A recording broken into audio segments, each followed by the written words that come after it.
Guys, this is interesting and breaking news surrounding Iraq and the Trump administration.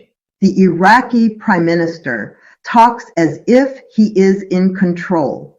However, the channel is not sure that al-Sudani can control the armed factions in Iraq. Listen to what is happening, and listen to the warning the United States gives to Iraq. The U.S. Secretary of Defense, Pete Hegseth, gave a serious warning to Iraq's Prime Minister Mohammed Shia al-Sudani. He told him that if any armed groups in Iraq help Yemen in its fight, the U.S. will strike back against those groups inside Iraq. Hegseth also told Sudani that Iraq needs to get rid of these armed groups as soon as possible. He said this is very important to U.S. President Donald Trump and his team. Sudani replied that the Iraqi government is already talking with these groups to find a solution. This warning happened during a phone call between the two leaders on Sunday. They talked about what's happening in the region, including Yemen's military actions and the situation in Syria.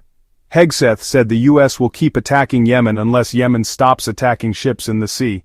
He also said the U.S. doesn't want things to get worse. Sudani said Iraq is committed to keeping foreign military advisors safe and making sure only the Iraqi government controls the use of force. Recently, Yemen's military attacked a U.S. aircraft carrier twice in 24 hours. They were responding to a deadly attack by the U.S. and Britain on Yemen. At least 51 people were killed, and 100 were injured. Iraqi armed groups have also been involved in conflicts. They have launched drone strikes against Israel and attacked U.S. bases in the past. However, they stopped after the U.S. bombed one of their bases in January 2024, killing 3 U.S. soldiers. For years, the U.S. has been pressuring Iraq to shut down these armed groups.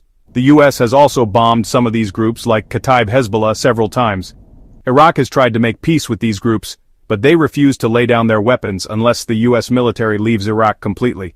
The U.S. and Iraq have had many talks about this, but nothing has been decided.